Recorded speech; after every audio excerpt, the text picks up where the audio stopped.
Welcome back, warriors. Woohoo! We are so excited for today's episode. We spoke with a wonderful person, a warm, funny, inspiring guest. Her name is Lauren Chaitoff. And before Abby jumps into a little bit of a recap of our interview, let me tell you a little bit about who Lauren Chaitoff is. Yogi Beans is the brainchild of mind-body fitness expert Lauren Chaitoff, who founded the company in 2007. Lauren found herself teaching yoga to hundreds of kids, attending numerous trainings, workshops, and lectures, and designing the Yogi Beans curriculum, sprouting from her innate ability to connect with children and her knowledge of yoga. Yogi Beans has since become one of the top-rated children's programs in New York City and beyond. She oversees and trains the stellar Yogi Beans Bean team, leads regular teacher trainings, and creates and teaches weekly classes to beans of all ages at a range of venues. Lauren holds a bachelor's degree in theater from Northwestern University and is a registered ERYT yoga instructor through the Yoga Alliance. Lauren continuously evolves Yogi Beans programming from her extensive experiences in the classroom, on her mat, and through her love of her own beans, Vivian Bell and Juliet Rose. This was an awesome chat. And I cannot wait for everyone, all the warriors out there listening, to be able to hear from this wonderful, wonderful woman. Yes. Yeah. So this was my first time connecting with Lauren. And, for our listeners, Margot knows Lauren, and I've only heard amazing and good things about Lauren. And so I was super excited to connect with her. And I just find it always really special when you're first meeting someone and you get to just share your truth and be who you are. And part of that is sharing your anxiety. So Lauren starts off by sharing how she's had a long-term relationship with anxiety. It started, showing up as a child, and she really remembers it manifesting in like sleep patterns and the way that she would sleep, and how oftentimes she would find herself sleeping on the floor, sleeping in a hallway to be close to people. At the time, she didn't know that was anxiety. It also showed up in ways where she would do her schoolwork right away because of the anxiety of it hanging over her, and even show up in ways like noticing there's a pain in the body and instantly thinking it's the worst case scenario of what's happening in the body. And so she shares that, and then she shares a bit about how her anxiety has changed over the years, and how after having children, then her anxiety, she started to have postpartum anxiety. And then she just shares the ways that she's coped with it through meditation, through rituals, through routines, and, just being able to find the comfort in the discomfort of anxiety. So this was a really, I loved this episode. There was things in it that we haven't had with other guests that she said. And I was like, yes, I'm feeling this so hard. So this was a really, really, another enjoyable episode, as always. Yeah. So we learned so many fun, new, inspiring anxiety warrior nuggets from the amazing Lauren Chaitoff. And we hope that you all love this interview as much as we do. Here's the show. Welcome back, warriors. We are so excited for our next guest. She is here with us. Her name is Lauren Chaitoff. Lauren, welcome to the podcast. Hi, thanks for having me. Yay. We're so excited. So why don't we just jump right into how anxiety kind of shows up in your life, how it showed up, how it continues to show up. Just like, tell us a little bit about your story. Yes. So anxiety and I have a long relationship. Anxiety started showing up for me as a child. And I think most predominantly I saw it, not knowing as a child that it was anxiety, looking back, knowing in my sleep patterns. I had a very difficult time sleeping as a child. I think a lot of children do. And mine though was, up until I think like 4th or 5th grade, you could find me on the floor of my parents' bedroom, on the floor of my brother's bedroom, on the floor in the hallway. I had, that's where I think my anxiety really kind of manifested itself as a child, in my sleep habits. And then as I got older, in school, getting very anxious, if we got a report assigned, I would start that report. Like I'd get home from school and start that report because having it over, what's the word? Overhanging. Yeah. That's not the word. Hanging over. Hanging over. Hanging over. Thank you. Yeah. Hanging over me was like too much for me. Like I felt I would get very anxious about it. I'm like, I just have to get like one page done. I remember there was this 11th grade teacher, he'd have these like analytical reports that had to be, I think, 14 pages minimum. And that would cause me so much anxiety. Yeah. And even like school, I'd come home, do my homework right away, like stuff like that. Having things hanging over me, but was really, made me very anxious. And then it also manifested in just, maybe this is a little more as I've gotten older, a little bit of, just, I'm that person that like has a calf cramp and thinks it's, goes worst case scenario. Yes. I think that actually, that got heightened after I had my children, which is very common. You hear a lot about postpartum depression. What you don't hear as much about is postpartum anxiety. And I had a lot of that. And I think that kind of got exacerbated as I got older and had kids, just, fear, a lot of fear. Yeah. Yeah. So first of all, I love your story. I relate to everything. And I also really appreciate the parts that you're highlighting, because we haven't talked about this as much on our podcast. One, around sleep, which totally impacts me. So I want to dive in deeper about sleep, also where you are now with it. But also just I don't want to say hypochondriac but the overreacting to I have worst case scenario. And headache, it's a brain tumor. It's a calf cramp. It's a blood aneurysm. Yeah. It's ridiculous. It's, there's sometimes that voice in my head that's like, okay, I have to talk myself off the ledge. And years of therapy have helped with that. I can tell the anxious voice. I think Margot calls her Bertha, right? Yeah.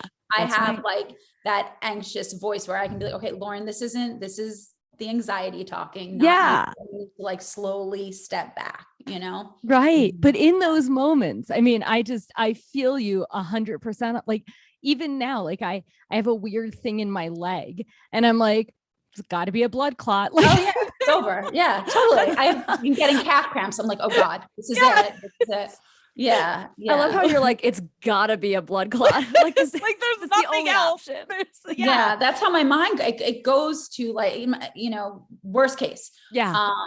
So that's fun. Yeah. Always a fun trip in the mind. Right. So with your sleeping patterns now, so the first thing is you said you're always on the floor as a kid. And was that more you had nightmares and you want to be close to people, or? I remember as a child, my mom took me to a sleep specialist. I had, if my mom were to come in my bed and lie down with me, I'd be out like a light, or if she'd let me lie in her bed, that's the safest place, when you crawl into your parents' bed, you go right to sleep. And they were like, yeah, you're not a baby anymore. We don't want you in our bed. So I think, it started when I was really young. And I think a lot of it was fear of dark, fear of unknown. I did not like when I was the only one up. My father used to own a supermarket and he would get up very early at 4:30 in the morning. So it was everyone, we had to go to sleep. We had to be quiet because daddy had to get up, so early. And I remember those nights where now as a parent, I'm like, oh my God, I must have driven them crazy. And with my father having to get I didn't know them, but I would just, they used to call me, I'd walk back and forth to the bathroom so they could be like, I'm still up. Do you know I'm still up? Back and forth. That had to be so annoying. I think I just I'd go into my brother's room a lot, and he's the type put my head on the pillow, fall asleep. And I'd be like, can I, my younger brother would be, can I sleep on your floor? And he was like, what? I'm like, can I just sleep on your floor? He's like, okay. I just wanted to be around someone. Yeah. Knowing someone was around me would help me fall asleep. If I fell asleep before everyone, I'd be okay. But when I was the only one up and the house was quiet and the house was dark, and then what happens is as you get older, that would manifest, I'm like, oh my God, I have to work tomorrow, or I have class tomorrow, and it's 1 o'clock, it's 2 o'clock, it's 3 o'clock, it's 4 o'clock. Oh my God, now I only have 3 hours of sleep. How am I going to, and then you just start going on the wheel of how am I going to function? How's this going to, Yes. The thought loop becomes uncontrollable. Yeah. Oh my God. Sleep anxiety is so, I must have 9 hours of sleep. And then all of a sudden, no, wait, it's 8. Okay. I can deal with 8. It's okay. Wait, no, it's 7. Wait, this is going to start to be really not a great and then once you start getting to 5 or 4, 5, even if I'm okay, I can make it on 5, but 4, 3, you're like, oh, you go in the loop, what you called it. Yeah. Oh my gosh. I love this. We don't talk about sleep enough and sleep anxiety. Yes. When Lauren and I talked, so I was important. It's so, as you know, I've just realized the benefits. I actually drive I make the choice. I live 5 minutes from, not even from my girls' school. And I'm like, if I drive them and I can, I'm like, they get to sleep 30 minutes more. Yeah. It's so important, especially for children. So yeah. And when you have a hard time sleeping, it's really rough. Yeah. Ruins everything else. For real. Yeah. I related so hard to when Lauren and I were chatting and she said she slept on the floor in the hallway in her parents' bedroom. I was like, oh my God, that's exactly like, right, Abby? In like our first 2 episodes, I said that. I was like, I saw a spider in my room once. And so for 3 weeks, I slept on the floor in the hallway. And it was more about the spider and less about the sleep. But like, I felt really comfortable and safe being not in my own quiet space alone. It was like, I felt better being in like a communal space, even if my sister was waking up for high school the next day and I was like 5 and she was like tripping over my face to get to the bathroom. I didn't care because I felt safer. So a lot of relating hard.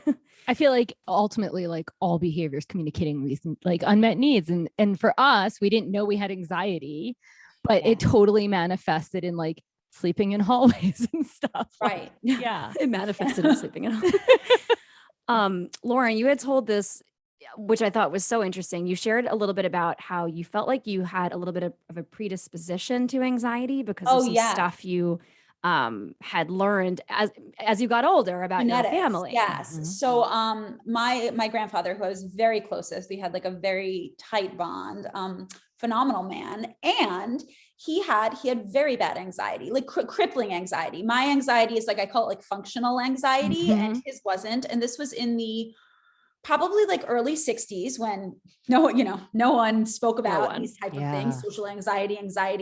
And his was debilitating where he couldn't go into work. So my grandparents flipped roles and my grandmother was the one that had the full-time job. And my grandfather was like the Mr. Mom who stayed home.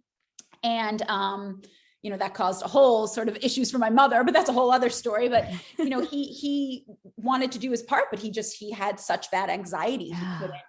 It was crippling.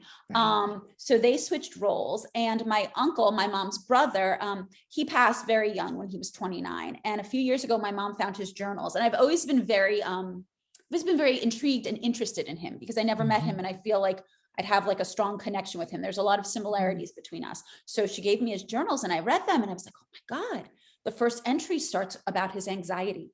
And he starts talking about it and like going into depth about it. And I was like, oh my goodness. Like, I remember Wayne Dyer, who once said something like, you don't want to like, I'm not blaming anyone for my anxiety. And I don't remember what Wayne Dyer said. It was like a quote about something with relatives and predispositions. And I think he was saying like, don't blame them, which is true.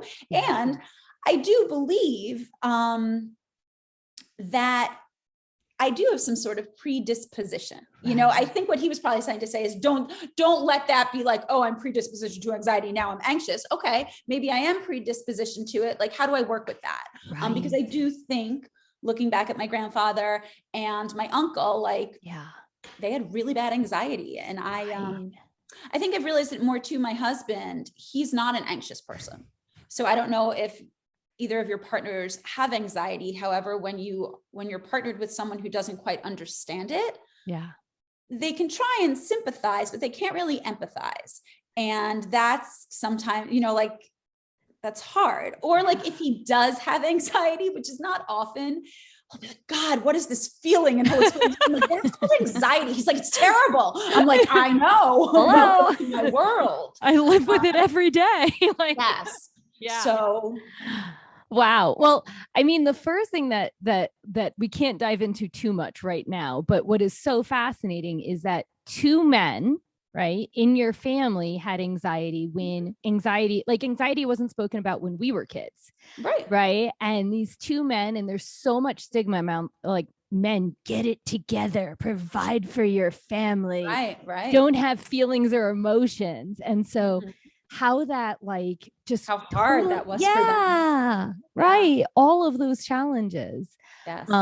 But then also like I totally relate to what you're saying where like I see many of my family members that have had anxiety and it manifests in ways because they don't know they have anxiety as like controlling or neurotic or doesn't leave the house and and I see like we can be predisposed to it and we don't have to blame them, but we can be also the ones that start to model a different way of being. Absolutely. Absolutely. And I think too, and women and men wind up getting, because for so many years, right, nobody was really talking about mental health, certainly, but not anxiety, since that's why we're here right now. But I feel like all of these feelings, these anxious feelings, wound up being labeled for men and women in different ways too, right? It was like you kind of just said, Abby, like the women were high strung, or they were dramatic, or there was always neurotic like is a big neurotic, right? Another especially label from was like a given Jewish to it. background, like, oh, you're neurotic, you know, like, yes, yeah. definitely. And we laughed about this, Lauren, but like, and Abby and I were just shaking our heads vigorously because like neither of our partners have anxiety, certainly not in the way that we have it. Yeah. And so just relating to like, you know, how I feel like, I don't know how I would ever function if Adam wasn't so stable all the time. Grounded, like generally. Yeah. Yeah, no, Brian is a very grounding force me. And what's interesting too, is when he does get anxious, then I rise to the occasion. Cause I'm like, ooh, you know, like, I'm like, I need to be like, not that it makes me calmer, but I'm like, oh, wow. Like, okay, I need to really ground myself and feel more centered, because he rarely gets anxious like that. Yeah. We want to be supportive, you know? Exactly. Right. Okay. It's my time to shine. I can anchor into my body. Yeah. Let me teach you something. We're all yoga teachers here. Like, well, I think that's funny. That brings up another thing that I think we spoke about, is people sometimes, you know, I always think to myself, like, thank God I have my practice, because if I didn't, like, yes, I'm still anxious. And if I didn't have my practice, I'd feel so untethered, Right. you know, it's my rituals, which like my morning rituals that really like set the foundation for my day. And also just they ground and center me, you know? Right. So, right. And I just got chills when you said that, because I really feel like there is like a misconception or something where, if you learn yoga or mindfulness or something, it's going to cure your anxiety. Right. And that's definitely not the case. It just helps us be more functional human beings. Like, yeah, that's why you come to the practice for tools, you know, it's not like it's boom, it's gone. Right. Yeah. We wish. So thinking about this a little bit, how would you say that anxiety kind of shows up in you, like in your mind, your body, your behaviors? Most recently, right? Like, or just in general. Yeah, generally, or recently. I think like generally now there's a lot of anxiety around, you know, my children, you know, like just constantly, like, you know, sometimes like, I think it was that Brene Brown book, What's Daring to Be Great. She spoke about like, I remember there was this paragraph. She's like, have any of you ever stood over your kids and like watched them sleeping and thought like how much you love them. And then all of a sudden you have the worst thought. And I shot up in bed because I was like, oh my God, that's me. That's like a thing. I was like, I thought I was crazy. I was like, that's like a thing that like Brene Brown is talking about. And that was so reassuring for me. And then she just goes like deeper into it and like why we do that.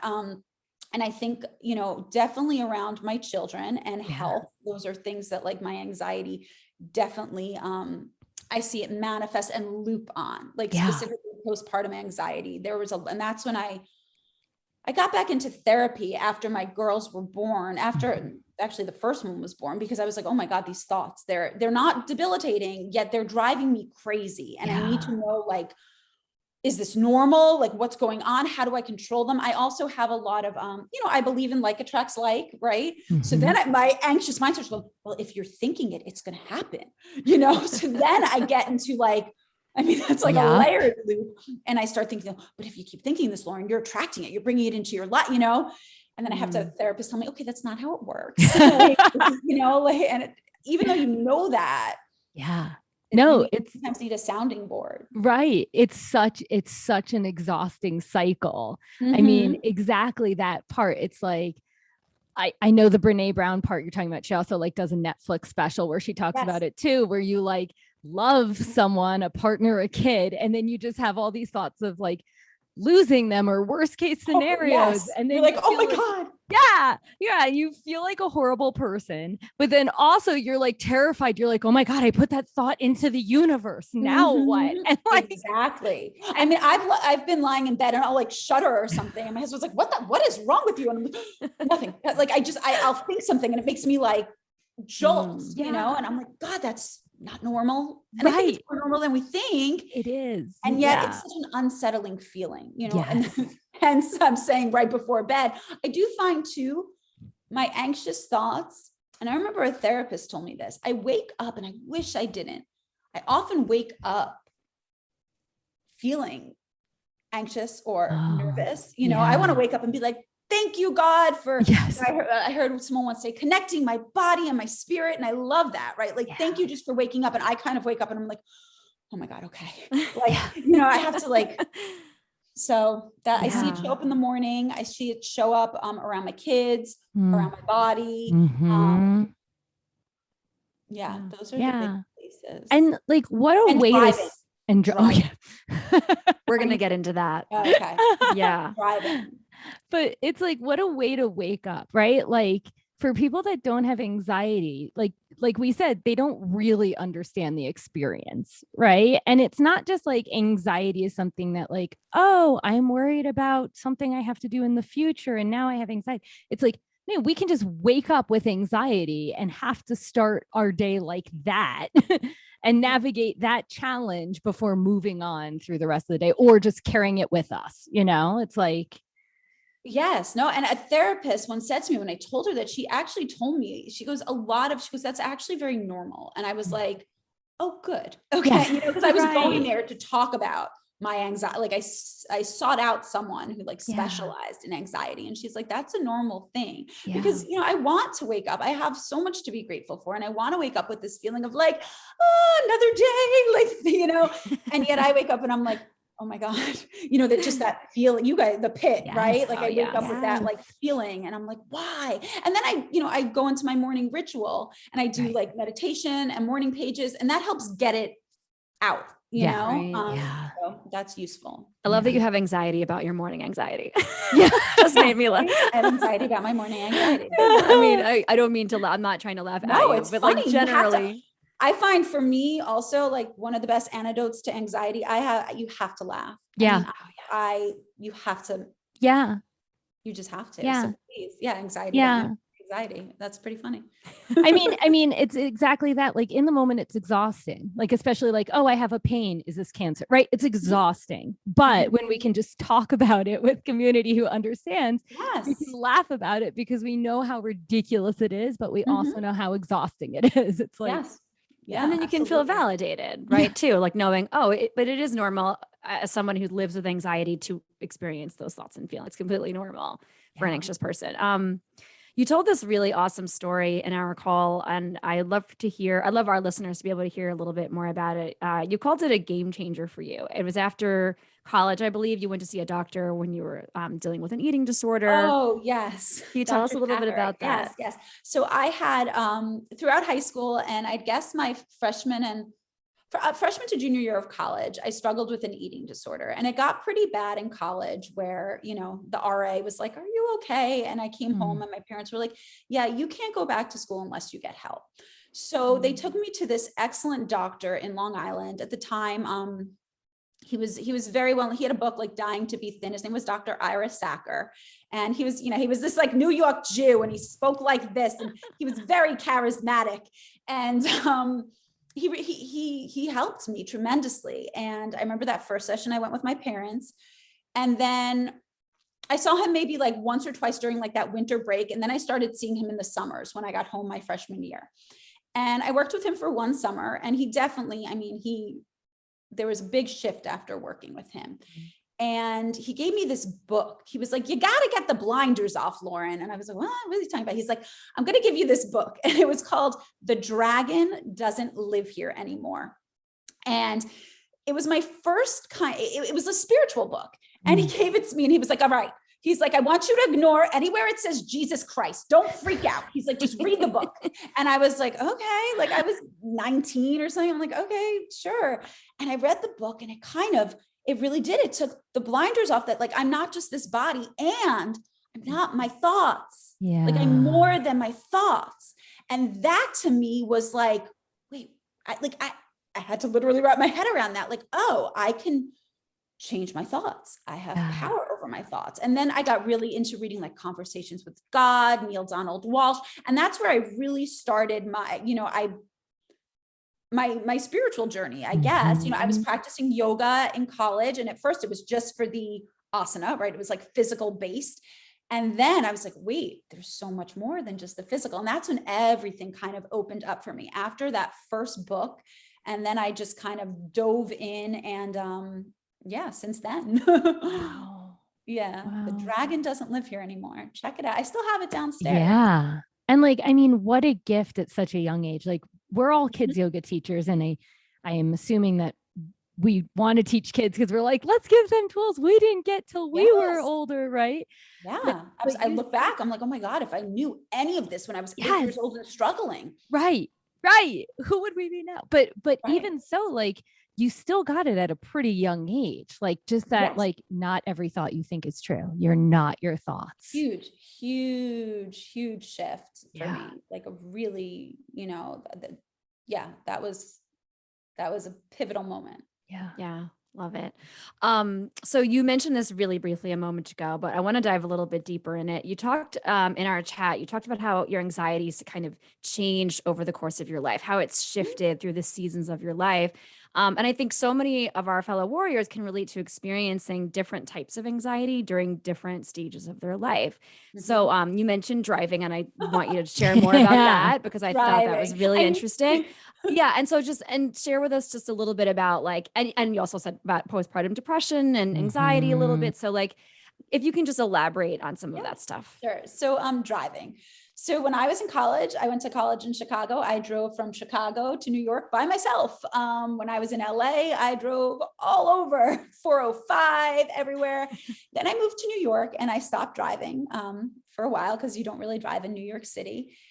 And then it was just really hard for me now I should preface it, I've never loved to drive. Like, I was never the one, like my high school friends would be like, oh yeah, like Lauren, you know, I would rather like do anything but be the driver. You know, I just don't love to drive. I've never have. However, it got worse. And it's not something that is, well, no, I think I told you, this is one thing that does, I wouldn't say it's debilitating, but it does prevent me sometimes. Like Jessica will be, you know, she's in New Jersey. I'm like, she knows. I'm like, oh, I can't drive over the bridges. I'm like, I'll freak out. Like, there's no, like, that scares me a lot, you know? So I'll drive around here, you know, I don't love the highways. I'll take them. I prefer a parkway over like the LIE. I don't like driving by big trucks. That gives me a lot of anxiety. Yes. That's like, I literally, my husband hates driving next to me. We'll be by a truck and I like have to close my eyes and like pray to Archangel Michael and like I am like crazy person. Yeah. And I just don't like it. And, you know, I find I drive, and if someone else prefers to drive me, I will always take that as the option, you know, always. I'll be like, great. I mean, locally, I'm fine. Locally, like but it's more like longer trips. I used to drive on the interstate to go, you know, I had a boyfriend in Iowa. I would drive from Chicago to Iowa in the middle of the night. I mean, I used to not care at all. And then now I'm just like, yeah, no, I'm not gonna do that. It shifts. And it definitely, I feel you, like at getting older, I'm more like, let me question this decision before I do it but I love that you said the trucks, because I don't think I've ever given voice to like anxiety with tractor trailer trucks, except for like with my husband in the car. And I'm like I'm literally doing like long exhales as I'm like gripping the wheel, focusing like, so focused, truck. Don't right? shift. Stay my lane. Oh, so focused. Yeah. If it's like a gust of wind goes by, you're like, no, oh my God. Yeah. So there's definitely, I know. I related to this so hard because like I shared with Abby in one of our earlier episodes too, that I didn't start driving till I was 23. And it was because I had such intense anxiety about just the idea that somebody would give me a vehicle to move around the world. Like, I was like, what do you mean you want me to control this giant piece of machinery? And it's supposed to take me place. It was really rough for me. I saw something recently and I loved it. It was Dolly Parton, who's like amazing. And they were asking her, you know, you don't like to fly. And she was so, she was so confident and just like, no, she was like, I don't, and she, you know, she was so Dolly and like, she owned it so well. Right. Cause there were certain things, it's like a little embarrassing, like to say certain things. And she was like, I take my bus everywhere. She was like, and if I have to fly, I fly private. And I was like, good for you, Dolly. Okay. Like, she just so owned it, you know? She was like, I Yeah. don't like the sense of lack of control. I get motion sickness. She's like, and I just don't like it. So I don't do it. Right. And, you know, she's Dolly. And I was like, all right, that may, you know, just owning that fear, you know? Yeah, right. And the permission that we don't have to push ourselves to do things if we don't want to do them. Like, it's okay. Yeah. Yeah. Oh, I love that. Yeah, I thought that. And just thinking more broadly for anyone listening, that like we're going to go through so many different things in our lives. And the older we get, yeah, the more cynical we are, the more jaded we are, the more we know about the world. And therefore it gives us more anxiety. So we're like thinking back to your college days, and it's like driving in the middle of the night. And it's because we didn't really potentially know all the risk that we were taking, right? But now the older you get, you understand more of the risk. Like, how did I even get through all of that stuff? I think there are things now though, too, like on the reciprocal that I might not have done then and I do now. So, you know, yeah, but I think you're right too. You're in college and you're like, yeah, I'll drive through an ice storm to see my, you know, then boyfriend in Iowa. I remember I got in an accident. I was like on the interstate. Like, what was I doing at like 2 a.m? I was like, it's okay. Right, I'll be fine. Like, oh, it's dark. It's 5 p.m. I'm like, yeah, I'll sleep. Oh my gosh. Yeah. So tell us, you mentioned therapy several times throughout the conversation, but share with us a little bit more about some of the ways that you like to cope with your anxiety, or that you found some helpful strategies over the years. I think for me, the most helpful thing, and this is what I forgot, I was like, how did I not mention this? So is my practice. So the physical asana, however, also a meditation practice. I started, I guess it's been like 4 years now. I do TM, transcendental meditation. And prior to that, I had a meditation practice. It was though, like just kind of, it was not, there was no real foundation for it. It was just me sitting, which is why I went to TM. But I think what helps me the most is my morning ritual. Having ritual helps me. And part of that is probably, along with anxiety, I have some control issues. And I think they're connected. I do think they're connected because the unknown causes a lot of anxiety. You know, I think that's what, like the sleep, all those things, like the unknown, right? And that's what I talk a lot about with children, right? There's a great fable called The Zen Farmer. I don't know if you're familiar with it. It's really good. It's just about, you know, the farmer, all these circumstances happen. And he always says, we'll see. Because he doesn't know. And he's okay in the unknown, right? Yeah. For me, the unknown is very scary because I go to worst case scenario, right? So for me, having the ritual is a form of control, right? And I'm aware of that. So if I skip a day, it's okay. And at the same time, it does really support me. It makes me feel grounded. It makes me feel centered. It makes me feel, I guess, that I do have, you know, I can start my day the way I want. And it's, you know, meditation, journaling, and movement. So those are all things that make me feel good. And the meditation is just important because I can tell, like, that was another big thing, realizing that meditation doesn't mean you don't think. It's just you're observing, right? So I can sometimes, I'm like, oh God, my mind is not shutting up today. Like this is, I'm looking at the clock 3 times. You know, like I can gauge, like, oh, you're in a state today, Lauren. You know, so I think my morning ritual probably helps me tremendously. Music. I have a few playlists that really help, and scent. So I would say my ritual, my music, and like this certain scents really help calm me and make me feel more at peace. Right. I love how we all find the things that help us. And nature. Yeah. Nature is, if nature we're lucky to be in nature. Yes. That's a huge one. Will you tell our audience a little bit more about TM? Because I've definitely heard about it, but again, there's so many different types of meditation and mindfulness and so I love TM. I heard about it from like a friend who started practicing it. And I was kind of looking for some sort of structure around my meditation, I guess. I use Insight Timer, and I was using that for a while. And then I just was like, I need to do something for myself. You know, I think it was after maybe Juliet was a baby. So maybe I had 2 girls, but they were little. And, you know, you hear things about TM I don't know, there was a certain, you know, people, oh, is it a cult? Is it this? Because you pay money for the course, and it's not at all. You know, it's an exchange. So I had no problem to learn the technique, to invest in it. And it's basically, they give you a mantra, you know, and I think there was like a Larry David or something, Curb Your Enthusiasm about it, because you're not supposed to tell anyone your mantra. Right. They give you a mantra and then they teach you the technique. And it's basically, you know, it's like, it's using mantra to meditate. And they, you know, and you do like, I don't remember, maybe the course was like a week. And then after the course, you can do like check-ins anytime you want. I haven't done one in a while. I probably should call my teacher.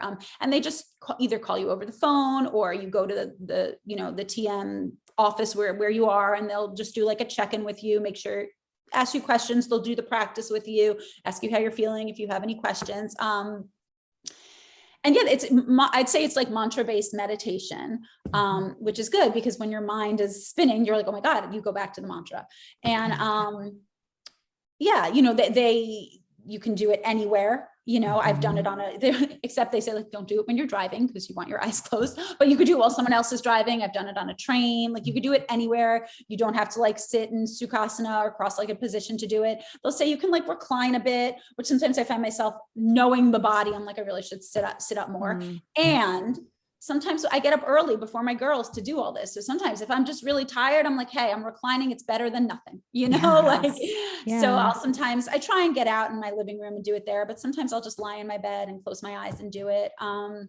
It's really simple, and you're supposed to do it twice a day, 20 minutes a day. Wow. Okay. So I do my morning 20, and then I try. Pre-COVID, I was really good about doing it for 20 minutes, and then COVID hit, and that, you know, blew up everything.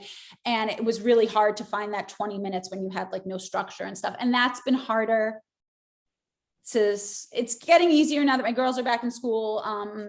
I can't say I do the 20-minute afternoon one every single day, but I try for at least half the week. Yeah.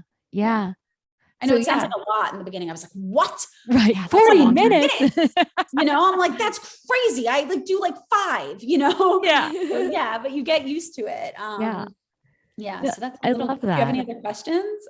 Not that I'm like an expert, but I don't know if I answered what you were. Totally. No, I mean, and you know how like when people talk, you all hear it in like you hear it in your experience. So I hear it as a form of like, you know, like a focus practice or an anchoring your mind practice, or, you know, and you can take it wherever you want to go. Like you have this thing with you. Yes, exactly. I love breath-based meditation too. So sometimes I try and like, maybe I start with that a little, and then I'll go into the mantra. So yeah, I think love it. Both of those. Yeah. So good. I mean, Abby knows, and all of our listeners know that words and mantras like save my life. Stuff like that. It's I write affirmations every morning in my journal. Most of them are like to appease my anxiety. You know? Yes, exactly. Yes. Let's remind our anxiety the other things outside of anxiety. Like what else is possible? Yeah. So what would you say your relationship is with your anxiety these days? How would you describe your relationship to it? How would I describe my relationship to my It's a good question. It's not winning. And it's there. I don't know how to describe it. I don't think, you know, like, I'm glad it's not debilitating for me. Yeah. It is it's familiar. Yeah. You know, it's definitely a familiar, I don't want to say friend and I don't want to say foe, you know, because I think, yeah, kind of, it's like a familiar presence in my life. I can feel it in my body. It's right in my chest, or sometimes in like between my shoulder blades.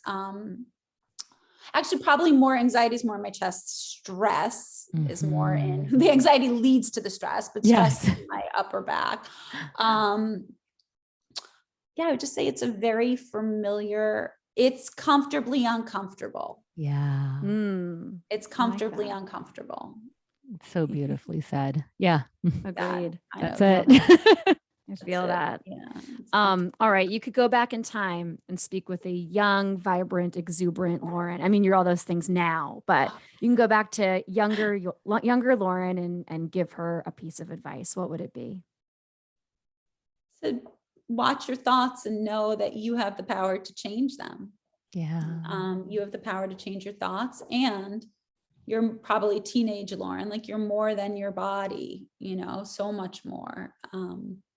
So those things, I think about the thoughts though, because that was just really kind of transformative for me. Yeah. You know, knowing that I had that power to kind of like the witness, like the observer, to like step out and be like, oh, you're in an anxiety loop. How can we stop that? What can we do? Or can we just notice it? And is that sometimes enough, you know, to say like, oh God, you're spinning right now on that hamster wheel, and to be, I mean, something that I'm working on now is to just be, I'm very hard on myself. So like, just to be more gentle on myself and like, yeah, you're having a day. It's okay. Like it'll pass. Yeah. I think that too. Right. It's such a game changer when you realize that not all your thoughts are true.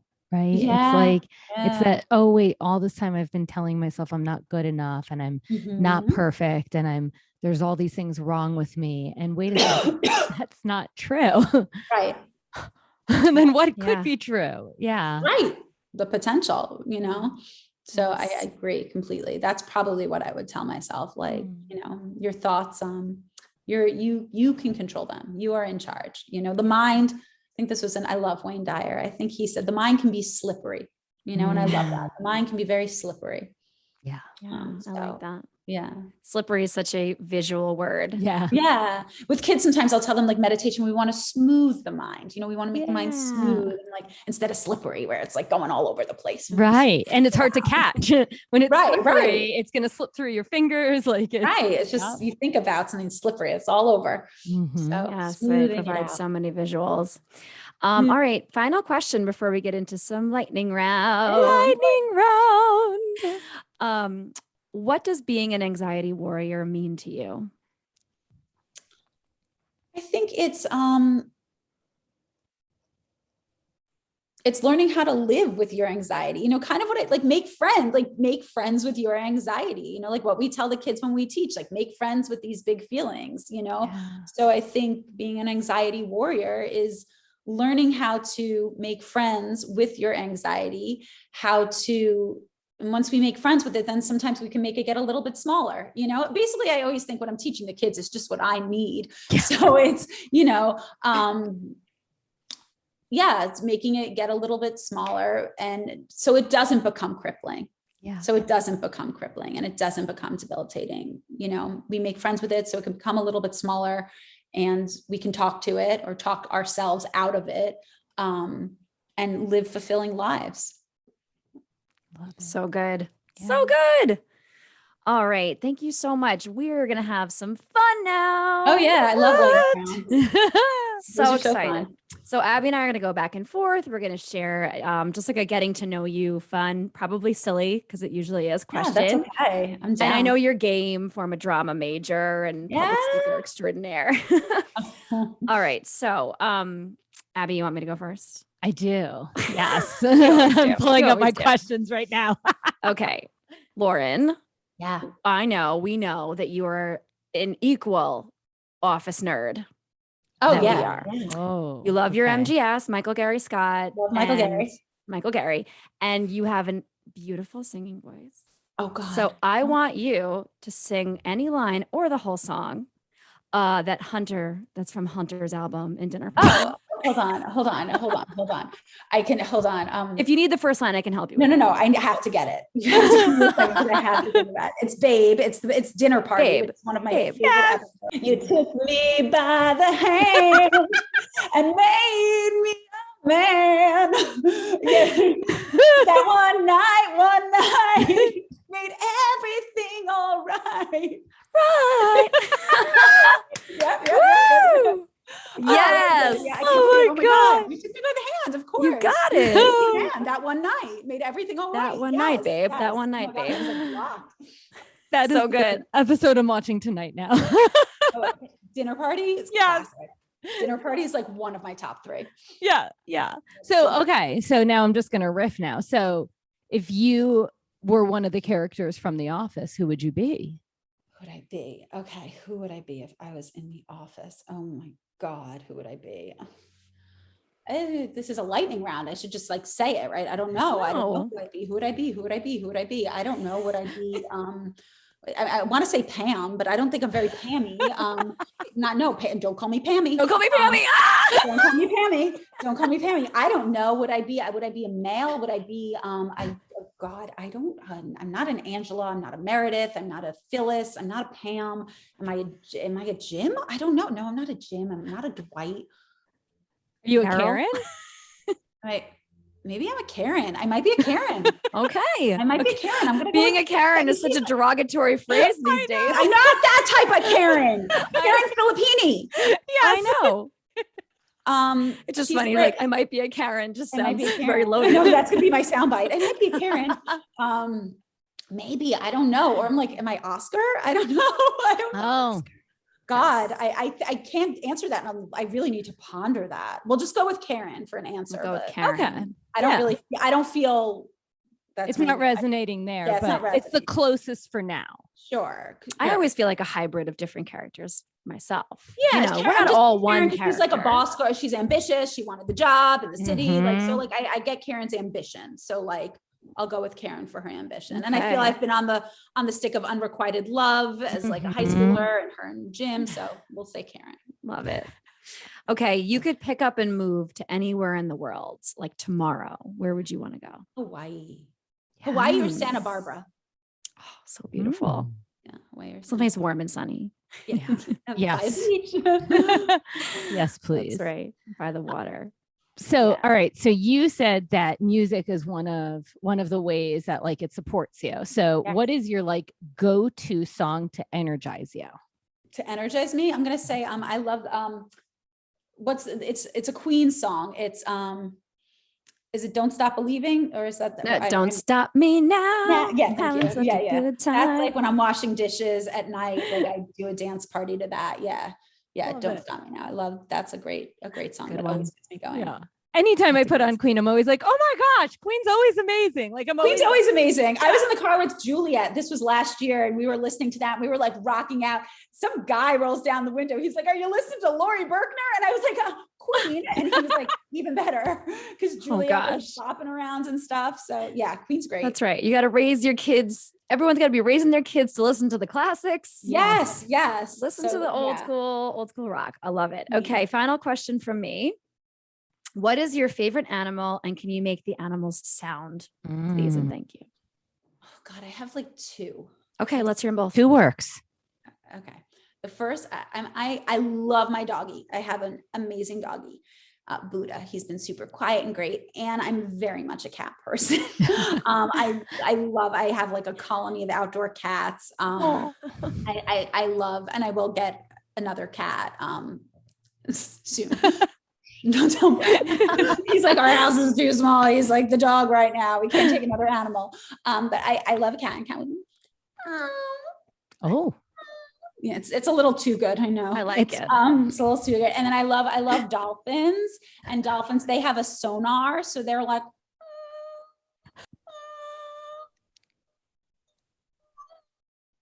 and when I swam with them, like not in like a cage, in like the actual, in Bimini in the Bahamas, and Wow. hear them like, just like humpback whales. I've also gone in the water with a whale, and you can hear they're like bellow. oh, I love Yeah. it. Cool. Yeah, I picture you like just sitting outside on your stoop. I don't even know if you have a super, and just calling to the local cats. Because that It's meow. not even normal. It's a little, yeah. We have Luna, and then there's Mr. Well, I haven't seen Mr. Chow for a while. There's Celestia, there's Binks, there's Shadow. There's a few. Yeah. I love that you've named them all too. That's how you know you're attached. Yeah. We're very into I am. Yes. I am. Brian, maybe not so Yeah. much. Yes. Yeah. True. Oh, I All love right. it. All right. So last question. Yes. If you could instantly be an expert in any subject that you've never learned before, what would it be? Boy, instantly be an expert. I'm going to say I would love to learn more about like astronomy and the moons, like real, like deep, like, I don't know if you know Jen, I think it's Rassiope. She had a great book called, Cosmic Health. I think it was called Cosmic Health. Yeah. Okay. Yeah. Cool. So that was a really good book. And I'd love to like know all about like astronomy and the moons and what sign has your rising and what the, Yeah. So cool. I Love. All right. Awesome. So before we let you go, Lauren, love to hear if you have a win of the week. Oh, a win of the week.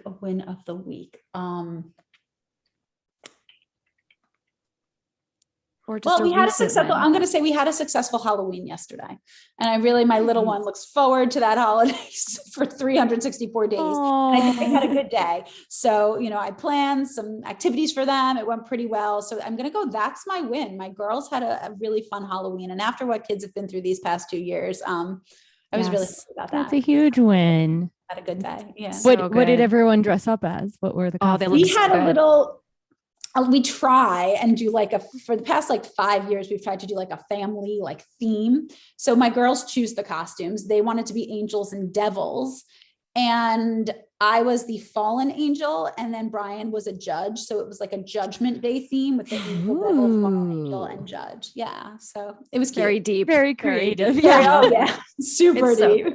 I love it. It's what they had at Party City. So it was cute though. And they had a lot of fun. So I was happy for them. So that would be great news. Great news. So tell everyone where they can connect with you. You can connect with me. I own Yogi Beans. So you can follow us on Instagram. You can follow us on TikTok, Facebook. Shoot me an email at info@YogiBeans, Google Yogi Beans. And I'm always, you can reach me anytime there. Lauren, if anyone out there is listening or who's interested in kids yoga, Lauren has a wonderful, wonderful kids yoga training that I was lucky enough to take, and I get to teach for the Bean team. And I love doing that. We are so lucky for that. And I will say, I have only heard amazing things about Yogi Beans. Thank you. Yes. So much coming from. Thank you. Thank you so much. Thank you. All right, Lauren, thank you so much for being here. We loved having you. Thank you for inviting me to be on the show. It was great and reaffirming to remind myself I'm not that crazy, right? We all have these things. We're all in it together. Yeah. Thank you for the work you do. It's really affirming for people with anxiety to know that they're not alone. And some of the things we think are so crazy are not. They're just part of existing with anxiety. That's it. Yes. Thank you. Yes. Thank you so much. Bye. Woo! This was such a great episode to re-listen to. I loved getting to hear it again. Yeah, totally. This was super, super fun. Yeah. Lauren is just so enigmatic and bubbly and just warm. I know her, we work together. And so I have those feelings regardless, but I think even if we were strangers and she was just a guest on the podcast, I'd feel that way about her. She just gives off such a wonderful energy. And, super authentic. One thing I really, really appreciate about Lauren is that, she's a yogi and she's a kids yoga teacher, but she doesn't pretend that she's not human. And I think that sometimes, I have experienced being with people in the kids yoga field that pretend they don't have this other human side. And she's just really real and authentic and vulnerable in sharing it. And I feel like that just makes her a really awesome teacher because she's so in touch with who she is. Oh my God. Yes, absolutely. It's one of the things that drew me to want to work with her when we initially met back in 2016, because of my similar experience like you of noted or being around people in the kids yoga field or just in yoga or the wellness field that literally pretended at every moment that they not only had it together and didn't experience a lot of these big things that we were trying to help kids navigate, which is how can you really help kids navigate experiences if you don't have experiences with that thing it's yourself, or if you're pretending you don't have experience with that thing. And it always made me feel really bad about myself and insecure being around people in the wellness field that treated it like that. And so I'm glad you're bringing that up, because when I first met Lauren and we connected, I felt like, oh, this is a person. This is a person who doesn't have her stuff together all the time. And she makes it fun and funny and normal. And there was one of our first calls, she was, arguing with her daughter in the background. And she was just like, my daughter's making me nuts. And it just made me laugh because I'd been around so many other kids yoga teachers or people who work with children that are just like, oh, everything's perfect, everything's sunny, or Yes. don't talk about the messy part of parenthood or being a teacher and the struggles we have with students and like, and it just felt so inauthentic. And so Yes. hearing from this person who's done so much pioneering in the kids yoga world, especially here in New York, and having her be so uniquely her and human just was so powerful for me. So shout out to that, Lauren. We love you. Thank you. Yes. Thank you for that. being human and real and honest. And I love that. One of my big takeaways from this episode, aside from all that we're saying so far about just like owning who you are, being so authentically you, which can help. It helps me with my own anxiety, hearing from other people own their own anxiety. Yes. One of the big takeaways was how much we can share with fellow anxiety warriors. Like, and we've had this with so many of our interviews. We have a lot of the same, we hear a lot of the same things that we didn't talk about anxiety as a kid, that it wasn't brought up, that, you know, we had a lot of struggles that we had no voice to give to. But then also learning that there's a lot of different things that our fellow warriors go through. And so like one of the things she mentioned, and you did too throughout, was like being a hypochondriac. And that's something that I don't have any experience with. You're missing out. You sure? I don't know. From what I hear, it sounds like it's a pretty rough way of thinking. Anytime there's like anything different about the body, it's like, oh my God, is there something seriously wrong? It's horrible. It's exhausting. And she really didn't bring this up too much in our interview, but in our call that we had, you know, pre-recorded, she talked a little bit about, you know, how she would go to the doctor pretty quickly, like not maybe not immediately, but like she felt like something's off, something's wrong, and she would go and get it checked out. And a small part of me was almost jealous of that, because my anxiety comes with visiting doctors and knowing what's wrong with me. I don't want to know what's wrong with me. I'd be happy to just die tomorrow of something horrible and not been the wiser about it. And so it was just interesting hearing from Lauren, but from both of you really talking about what it feels like to you to have to constantly be thinking of the worst case scenario. Yeah. And, you know, for me, and I don't know if Lauren does this or not, but for me, if it's like, a thought, a ruminating thought that keeps coming up, like I have to check myself. I'm like, hey, Dan, like I have this pain in my leg. Do you think it's a blood clot? Like, you know, so for me, I reach out to people sometimes when my brain's like, is this a problem, or is this my brain making anxiety, making it a problem? Right. Yeah. I thought that was, it's interesting to just know like, oh, there's so many things that we warriors share, but there's so many things about our experience that's really different. And yeah. What were some of your takeaways? Another one just that I really shared, and I had really never heard someone else give voice to this, is driving next to tractor trailer trucks. Like that really causes me anxiety. I don't have anxiety around driving, right? But the moment I see a tractor trailer truck on the road, like my hands grip the steering wheel and I am holding my breath. So I have to remind myself to breathe. And so I like, you know, the takeaway is really just like, there's so many little things that are sprinkled throughout our entire day that can cause anxiety. And it's like, I just really appreciated Lauren bringing that one, because it's like, yeah, that is a real anxiety I have too. But like, we don't talk about it. It's not like, hey, tractor trailer anxiety. Yeah, that wouldn't be a very interesting episode. Yeah. Right. As a standalone topic. But right, I appreciate what you're saying and what Lauren was saying. It's like there are so many little things that each of us experience all day long that might feel really small to somebody else, but to us in the moment, certainly it feels really big and frightening. Yeah. I mean, she also talked so much about needing to feel in control and having some fear around the unknown. And I feel like that was a really relatable part of the conversation too. Yeah, absolutely. And that's, I mean, again, I feel like in all of our conversations with all of our guests, it always goes back to this, like, all behavior is communicating unmet needs, right? And with our guests, a lot of the unmet needs have to do around anxiety and wanting to feel in control, or wanting to feel like comfortable in your own body, or wanting to feel close to others, right? Like, but it manifests in stuff like, you know, feeling like you need to do things, which might come off as controlling, right? Or feeling like you can't sleep in your own bed, which might come off as like annoying to a parent, but it's like, oh no, wait, this child is having anxiety around being alone, And so I think dark and yeah, right. And this is real. This is a real thing. They're not trying to be annoying. Right. They're not just like, I need attention. It's like they are communicating a real need. And I just feel like that's always a takeaway I have in every conversation, is just how behavior is communicating needs, and needs that are unmet. Right. And so when we really put that lens on, when we see other people, it's not like people are being jerks or people want attention or people are annoying. It's like, oh, they are communicating their challenges that are on the inside. Yeah, totally.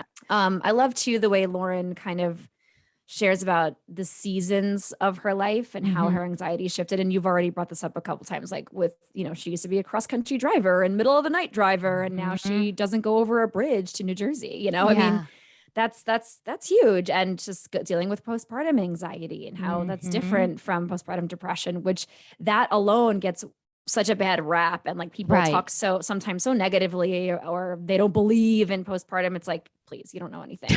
Right. Read a book, please educate yourself. But how little people are talking about the anxiety side of it. Yeah. And so I appreciated learning about that a little bit. Right. Exactly. It's like lots of things shift, not just in your body, but when you have to care for another human being. And, who knows how much it's actually being spoken about, like what to expect after, and after having a child, and how that can spike your anxiety that you already have. Or, one thing that also, like the last thing I think, I mean, there's so many, like I want to dive into talking about sleep, like, hello, sleep anxiety is such a real thing. Thank you for bringing that up, Lauren. Maybe that needs to be an episode for us. Oh my gosh, I have so much sleep anxiety. I mean, yeah. And insomnia and stuff. But the thing that really was like just a really huge takeaway was just the fact that she was given information at the age of, I think she said like 19 or 20, right? And about her mind, and that she is not her thoughts. And that led her on a path that gave her tools to support herself. And so, you and me were kids yoga teachers, and I know we have kids yoga and mindfulness teachers like on our show and everything. And I just think it's really powerful to see someone who did get it at a young age and they have tools. And so the work we're doing is really valuable, giving kids these tools now, because who knows what can manifest for them by having these tools at such a young age. And even just talking about it. Yeah. And Lauren speaks, I mean, I know her more personally. So like she speaks to her children in such a beautiful and candid way, right? Well, she truly sees them. She understands kids, but she also understands that, that what they're dealing with is extremely valued. Like it needs to be valued and valid. And I think I've witnessed her in her motherhood role, and she's wonderful. So we really hope that all of you warriors took away so many wonderful and inspiring little nuggets or big nuggets from this conversation. As always, we thank you for being here, and we think you should check out Lauren. Go to Yogi Beans page if you're interested in bringing yoga to kids. She has a wonderful training.